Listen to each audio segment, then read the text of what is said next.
السلام علیکم ورحمۃ اللہ وبرکاتہ۔ جی یہ ایک کلپ شیئر کیا اور مجھے اسی لیے پتا ہے کہ اس لیے شیئر کیا تاکہ میں اپنے کمنٹس اور اوپینین اس پر دے دوں، آپ لوگوں کے علم میں اضافہ ہو جائے کہ یہ جو صاحب ہیں، اللہ انہیں جزائے خیر دے، نیت پر مجھے کوئی شک نہیں ہے، لیکن جو باتیں انہوں نے کی ہیں وہ احادیث سے ثابت نہیں ہے۔ چند ایک کے وہ میں آپ کے سامنے رکھ دیتی ہوں، ان کے پورے 10 کے 10 پوائنٹ۔ انہوں نے جو کہا کہ سورہ اخلاص کے 9 فضائل ہیں، اور وہ فضائل انہوں نے حوالہ کیا دیا ہے، فضائل قرآن میں لکھا ہے۔ فضائل قرآن میں آپ کو ڈھیروں جلدیں لا کر دے دوں گی جن میں قرآن کے بارے میں علماء نے اپنی طرف سے جو کچھ ان کے دل میں آیا، جو ایکسپیرینس ان کے تھے، انہوں نے لکھ دیا۔ فضائل قرآن میں لکھا ہے تو کیا بات مان لی جائے گی؟ فلاں نے کہا تو بات مان لی جائے گی، دھمکا نے کہا تو بات مان لی جائے گی؟ نہیں، یہی تو دین کے ساتھ کھلواڑ ہوا ہے۔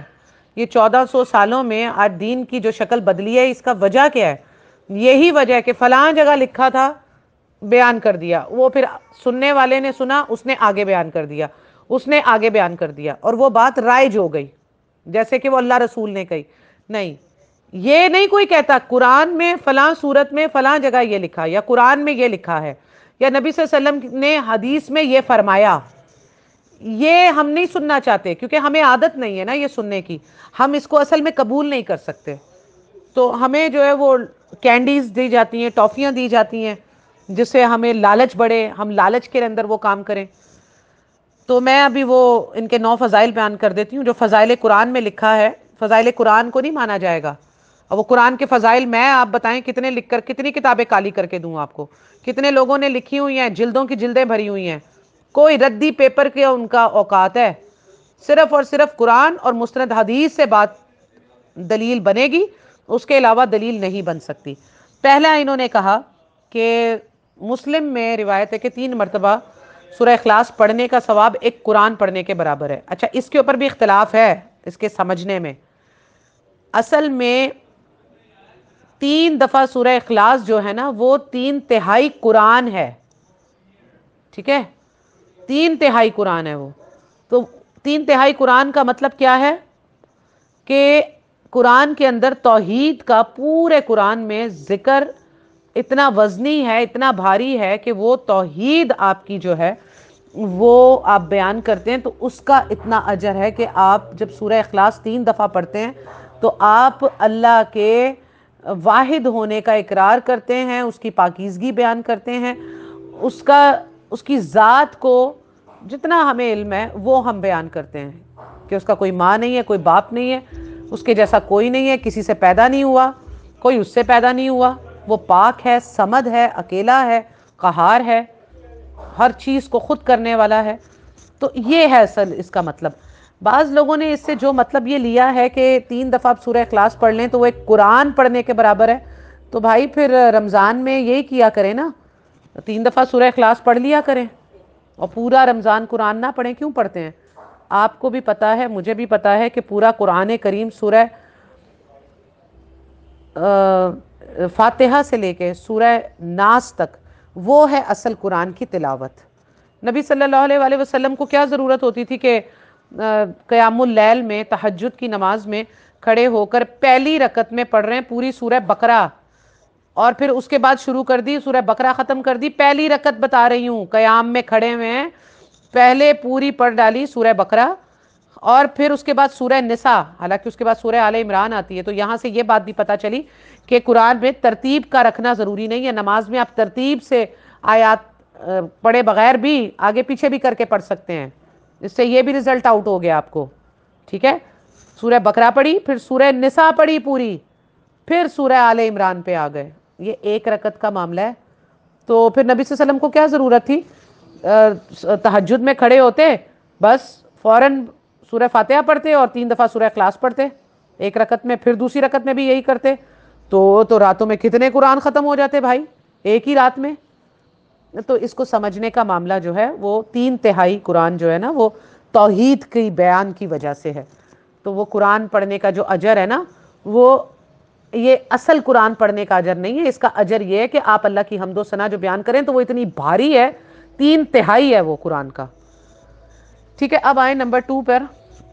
اس کو 300 مرتبہ پڑھنے والے کو کے 300 دروازے غضب کے بند ہو جاتے ہیں. کہاں لکھا ہے؟ کسی حدیث میں آپ کو نہیں ملے گا کہ سورہ اخلاص کو 300 مرتبہ پڑھنے سے 300 غضب کے دروازے بند ہو جائیں گے. کہیں نہیں لکھا، کسی حدیث میں نہیں، کسی ضعیف حدیث میں بھی نہیں ہے. اچھا جی، نمبر 3 کیا کہا؟ 300 دروازے رحمت کے کھول دیے جاتے ہیں. یہ بھی کسی حدیث میں نہیں لکھا. سورہ اخلاص کی بہت بڑی فضیلت ہے، یہ ان جھوٹی باتوں سے بیان کرنے کی نہیں ہے. ہمیں غصہ اس بات پہ آتا ہے کہ جھوٹی بات آپ کیوں کر رہے ہیں، کیوں لالچ دے رہے ہیں، کیوں آپ ایک جھوٹی بنیاد جھوٹ پر رکھیں گے تو وہ عمارت سچ پہ قائم ہوگی. بنیاد جھوٹ ڈال رہے ہیں، عمارت سچ پہ کیسے کھڑی ہوگی؟ اور آپ جو بریلینٹ قسم کے اسٹوڈنٹس جو آگے نکھر کر آنے والے ہیں، آپ ان کو شروع میں ہی ذلیل کروا دیں گے کہ وہ ایسی باتیں کریں اور کسی محفل میں بیٹھ کے کریں تو وہاں پر کوئی علم والا ان کو پکڑ کے کہے کہ اچھا یہ کون سی حدیث میں لکھا ہے، کہاں سے یہ ثابت ہے. تو آپ ان کو ذلیل کروانے کے لیے یہ اسٹوڈنٹس کو ایسی باتیں بتاتے ہیں، لوگوں کو ایسی باتیں بتاتے ہیں کہ اگر کسی علم والے کے وہ ہتھے چڑھ جائیں تو وہ علم والا ان کا جو ہے وہ سارا روحانی حلیہ بگاڑ کے رکھ دے. کتنے شرم کی بات ہے کہ آپ نئی نسل کو اور علم حاصل کرنے والوں کو ہاتھ میں ایک ایسی چیز پکڑاتے ہیں کہ جو ان کے لیے میرے جیسے کہ وہ ہتھے لگ جائیں تو مجھے تو پتا ہوگا کہ ضرور یہ بے وقوف کہیں سے بن کر آیا ہے. تو میں تو اس کو تنہائی میں جا کے بولوں گی بیٹا ذرا مجھے اس کا وہ تو دو، حوالہ تو دو. یا وہ سارے سب کے سامنے بات کرے گا تو میں پھر سب کے سامنے حوالہ مانگوں گی. اس کو کتنی شرمندگی ہوگی. یہ بات نہیں سوچتے یہ لوگ. یہ ہمارے بزرگ چنو منو سے بزرگ، کیا کہوں میں ان کی سادگی کے اوپر، لیکن یہ لوگ ہیں جو بدعت کا دروازہ کھولتے چلے آئے ہیں ان کئی 100 سالوں میں. انہی کے یہ کیے ہوئے کام ہیں. یہ میٹھی میٹھی پیاری پیاری شکلیں بنا کر معصوم باتیں جو کر رہے ہوتے ہیں، ان کو خود بھی علم نہیں ہوتا. ان کو خود علم ہو تو یہ خود بھی یہ کام نہ کریں کبھی بھی. اچھا جی، پھر بتایا جی چوتھے نمبر پر اللہ اپنے علم سے علم عطا کر دیتا ہے. یہ مطلب سورہ اخلاص پڑھنے سے، اور صبر سے صبر عطا فرما دیتا ہے. اللہ تعالیٰ قرآن میں کہتا ہے کہ اقرا بسم ربک الذی، پڑھ اپنے رب کے نام سے. اور بھائی اللہ علم عطا کرتا ہے قرآن کو پورا پڑھنے سے، خالی سورہ اخلاص پڑھنے سے نہیں. سورہ اخلاص پڑھنے سے تو آپ کو اللہ تعالیٰ کی وحدانیت، اللہ تعالیٰ کا معاملہ پتہ چل گیا. اب اللہ نے آگے کرنا کیا ہے، کیا کرنے کا حکم دیا ہے، وہ آپ کو پورا قرآن سے پتہ چلے گا. علم تو قرآن سے ہوگا. آپ نے نماز نہیں پڑھنی، وہ آپ کہاں سے پڑھیں گے؟ آپ نے روزے نہیں رکھنے، آپ نے زکوٰۃ کتنے سونے پہ دینی ہے، کتنے پہ نہیں دینی، یہ آپ کو قرآن پورا پڑھنے سے پتہ چلے گا نا. اور قرآن پورا پڑھنے سے بھی آپ کو پھر حدیث پہ جانا پڑے گا. قرآن میں ہے نماز پڑھو، کیسے پڑھنی ہے، حدیث سے طریقہ پتہ چلے گا. قرآن میں ہے زکوٰۃ دو، کتنے سونے پہ دینی ہے، کتنی چاندی پہ دینی ہے، کتنے جانوروں پہ دینی ہے، کس گھر پہ دینی ہے، جس میں رہتے ہیں اس پہ، یا جس پلاٹ رکھا ہے اس پہ. اسی طرح روزے رکھنے ہیں تو کب افطار کرنا ہے، کب سحری کرنی ہے، کیا کام اس میں، کن کاموں سے رکنا ہے، یہ آپ کو حدیث سے پتہ چلے گا. تو اللہ اپنے علم سے علم عطا کرتا ہے قرآن پڑھنے سے، سورہ اخلاص پڑھنے سے نہیں. سورہ اخلاص کی بہت فضیلت ہے، وہ میں آخر میں بیان کروں گی انشاءاللہ، تاکہ کسی کو یہ نہ لگے نعوذ باللہ نعوذ باللہ نعوذ باللہ معاذ اللہ کہ مجھے کوئی سورہ اخلاص سے پرابلم ہے. اللہ نہ کرے. میں آپ کو بتاتی ہوں کہ اس کی فضیلت کیا ہے اور میں اس کی فضیلت کس طرح سے استعمال کرتی ہوں، یہ بھی آپ کو بتاؤں گی. راز نہیں ہے، حدیث ہے نبی صلی اللہ علیہ وسلم کی. راز کہاں سے آ گیا؟ راز تو یہ میں نے اس لیے کہہ دیا کہ میں یہ کرتی ہوں الحمدللہ، اور جب اس کا کبھی ذکر ہوتا ہے تو لوگوں کو بھی بتا دیتی ہوں. لوگوں کو پتہ نہیں ہوتا تو پھر مجھے یہ لگتا ہے کہ یہ راز ہے، شاید لوگوں کو پتہ ہی نہیں ہے. تو اچھا جی، اور پھر اللہ اپنے صبر سے صبر عطا کر دیتا ہے. ہمیں تو قرآن میں پتہ چلا کہ سورہ عصر ہے جس میں اللہ نے فرمایا وَتَوَاصَوْا بِالْحَقِّ وَتَوَاصَوْا بِالصَّبْرِ. جب آپ حق سچ بیان کریں گے تو آپ کو پڑیں گے جوتے، اور جب جوتے پڑیں گے تو آپ کو کرنا ہے صبر. تو وہ صبر ہمیں پھر پتہ چلتا ہے جب ہم صحابیوں کے، اور ہم قرآن میں جو فرعونیوں نے بنی اسرائیل کے ساتھ کیا، حضرت موسیٰ کی قوم کے ساتھ کیا، ان کے بچوں کو قتل کر دیتے تھے، ان کی بیٹیوں کو چھوڑ دیتے تھے، اور کیا کیا معاملے کیا. حضرت یوسف کے بھائیوں نے حضرت یوسف علیہ السلام کے ساتھ کیا. ہمیں تو صبر وہاں سے قرآن کے سارے قصوں سے ملے گا، ہمیں پتہ چلے گا. سورہ اخلاص سے ہمیں صبر کہاں سے مل جائے گا؟ وہ تو اللہ کی ایک شان بیان کی گئی ہے، اس پہ میں پھر بات کروں گی انشاءاللہ. اچھا اب آ جائیں جی نمبر 5 پہ. کیا بتایا 36 مرتبہ پڑھنے سے قرآن کریم پڑھنے کا ثواب ملے گا. اچھا پہلے تو فیصلہ یہ کر لیں کہ 3 دفعہ پڑھنے سے ملے گا قرآن کا ثواب یا 36 دفعہ پڑھنے سے ملے گا. کئی مذکور نہیں ہے یہ حدیث میں کہ 36 دفعہ سورہ اخلاص پڑھنے سے آپ کو پورے قرآن کریم کا ثواب مل جائے گا. تو پھر کیا ضرورت ہے قرآن کی تلاوت لوگ کیوں کر رہے ہیں بھائی, اور قرآن حفظ کیوں کرتے ہیں لوگ؟ خالی آرام سے شارٹ کٹ ماریں, سورہ اخلاص یاد کر لیں, بس 36 دفعہ اس کو پڑھ لیا کریں, 3 دفعہ پڑھ لیا کریں, گال ہی ختم. جھگڑا کس گال دا ہے پھر. اچھا جی اب آ جائیں چھٹے پوائنٹ پہ. 50 سال کے گناہ معاف ہو جاتے ہیں اگر سورہ اخلاص کو 300 مرتبہ پڑھ لیں. کہاں لکھا ہے؟ کوئی پتہ نہیں, کوئی عطا پتہ نہیں, کسی حدیث میں نہیں لکھا. اچھا جی آگے آئیں نمبر 7 پہ. اللہ 20 محل, سورہ اخلاص پڑھنے والے کو اللہ 20 محل, وہ بھی یاقوت و مرجان کے, جس کے 70,000 دروازے ہوں گے.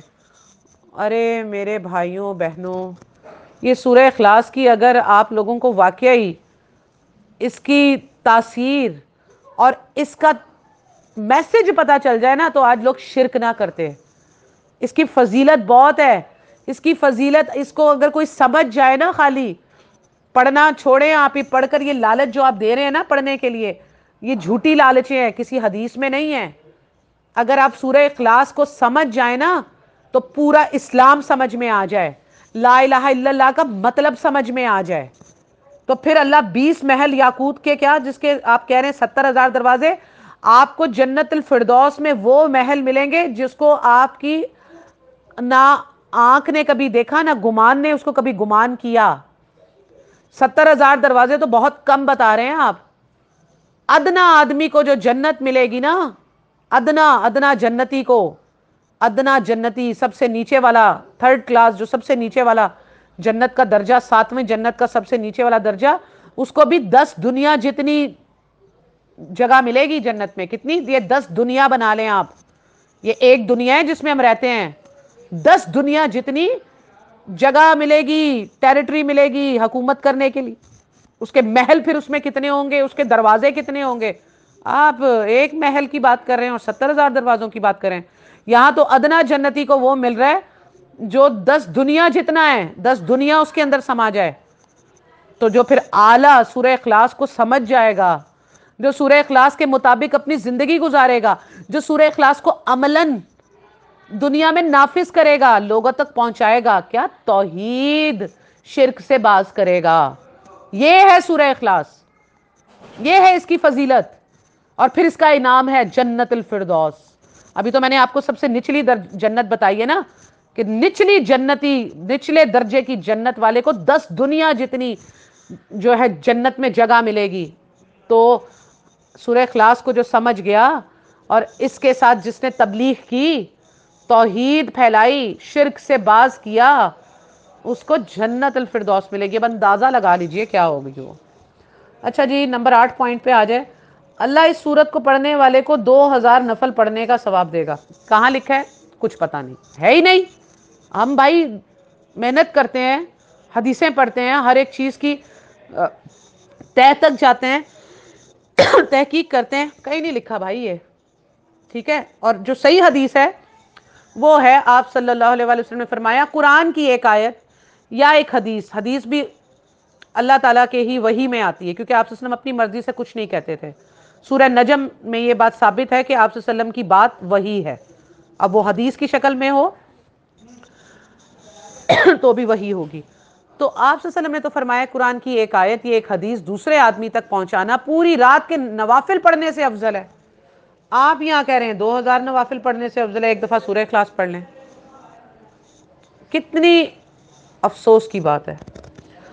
صحیح چیزیں چھوڑ کر نئی من گھڑت فیکٹریوں میں چیزیں بنائی جاتی ہیں اور وہ پیش کی جاتی ہیں. اچھا جی نمبر 10 میں کیا کہا؟ نمبر 9 میں, اس پڑھنے والے کا جب انتقال ہوگا اس کے جنازے میں 1,10,000 فرشتے شمولیت کریں گے. اچھا یہ کس نے بتایا ہے بھائی؟ مرنے کے بعد کسی نے آ کر بتایا ہے؟ کوئی آ کر بتاتا رہا ہے؟ ہاں اب نبی صلی اللہ علیہ وسلم نے بتایا ہو تو بات ہے, نبی صلی اللہ علیہ وسلم نے تو یہ نہیں بتایا. ایک صحابی جن کے, میں اس وقت ان صحابی کا نام بھول گئی, بڑے حیا والے صحابی تھے, اور ان کے جنازے میں اتنے فرشتوں نے شرکت کی تھی کہ جگہ نہیں تھی. زمین پر جگہ نہیں تھی، اتنے فرشتے ان کے جنازے میں شرکت کرنے آ گئے تھے.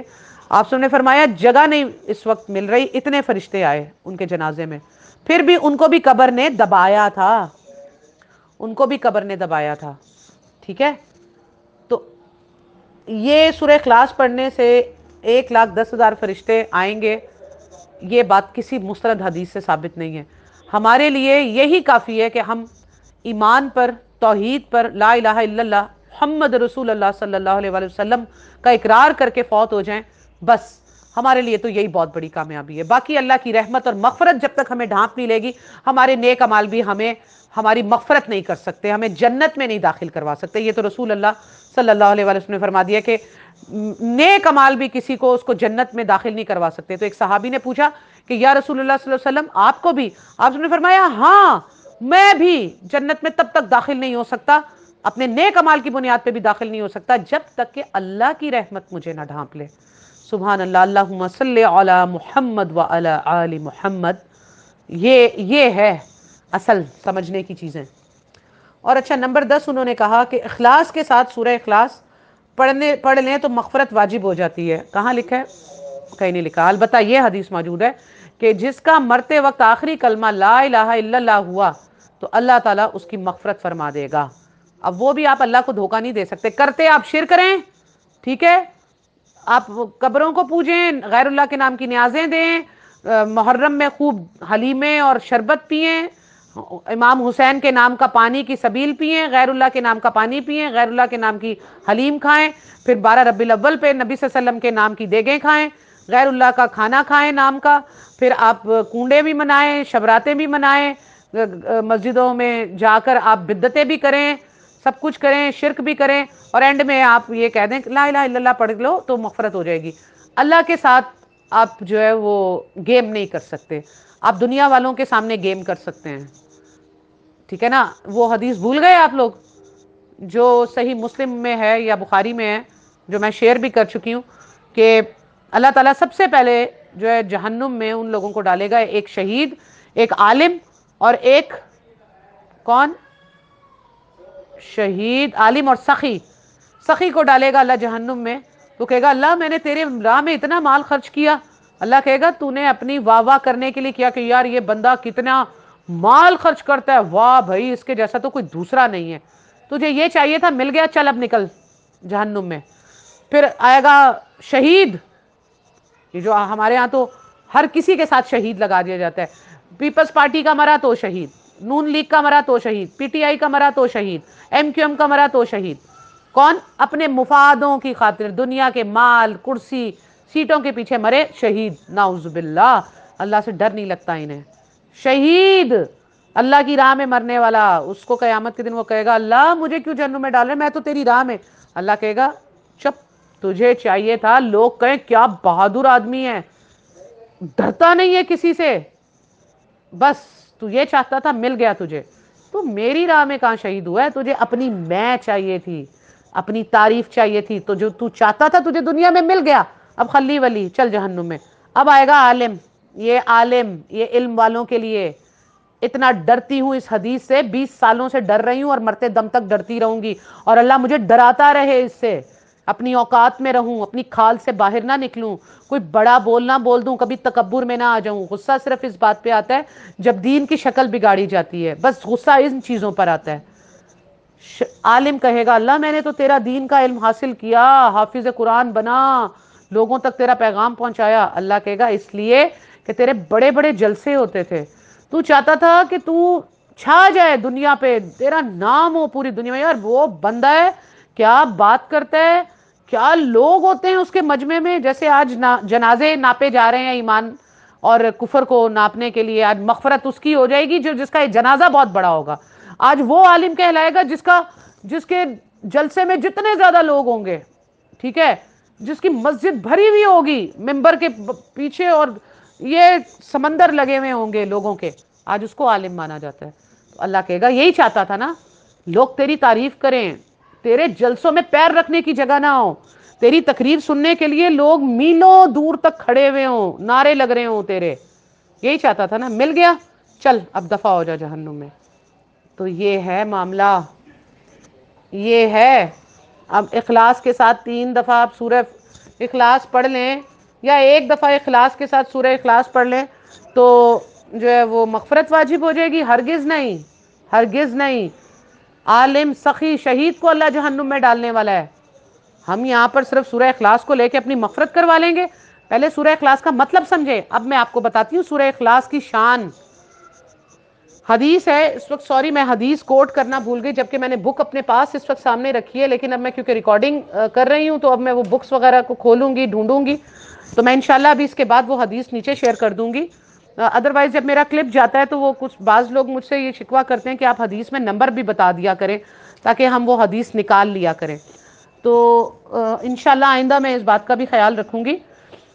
وہ حدیث آپ کو سنا دیتی ہوں کہ آپ صلی اللہ علیہ وسلم نے فرمایا کہ ایک شخص نماز پڑھ رہا تھا، تو نماز پڑھنے، یہ مفہوم بتا رہی ہوں میں ایگزیکٹلی، شاید مجھ سے لفظوں میں آگے پیچھے ہو جائے بات، مفہوم آپ کو بیان کرنا میرا مقصد ہے. نیچے حدیث شیئر ہو جائے گی، آپ کو صحیح پتہ چل جائے گا کہ کیا الفاظ تھے حدیث کے. آپ نے فرمایا ایک شخص جو ہے اس کے نماز پڑھتے وقت میں نے دیکھا کہ فرشتے اس کی طرف لپکے ہیں، بہت سارے فرشتے اس کے اوپر آ کر سایہ کر دیے. تو آپ صلی اللہ علیہ وسلم نے فرمایا کہ تم کیا کرتے ہو؟ میں نے یہ فرشتوں کو دیکھا. تو اس نے کہا کہ یا رسول اللہ علیہ وسلم مجھے سورہ اخلاص سے بہت محبت ہے. میں قیام اور اپنی نماز کی ہر رکعت میں جب قیام کرتا ہوں، یعنی ہر رکعت میں جب ہم سورہ فاتحہ پڑھتے ہیں پھر کوئی سورت پڑھتے ہیں نا، تو اس شخص نے کہا کہ میں ہر قیام میں سورہ فاتحہ کے ساتھ اور سورت پڑھنے کے بعد میں سورہ اخلاص پڑھتا ہوں، مجھے اس سے اتنی محبت ہے. تو آپ صلی اللہ علیہ وسلم نے فرمایا اچھا تبھی تو یہ فرشتے اس طرح سے لپکے.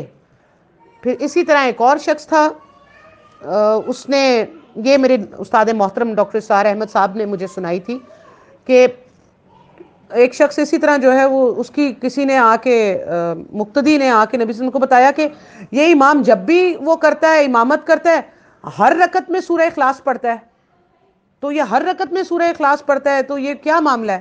تو آپ صلی اللہ علیہ وسلم نے اس کو بلایا، اس امام کو، کہا کہ تم یہ کیا کرتے ہو؟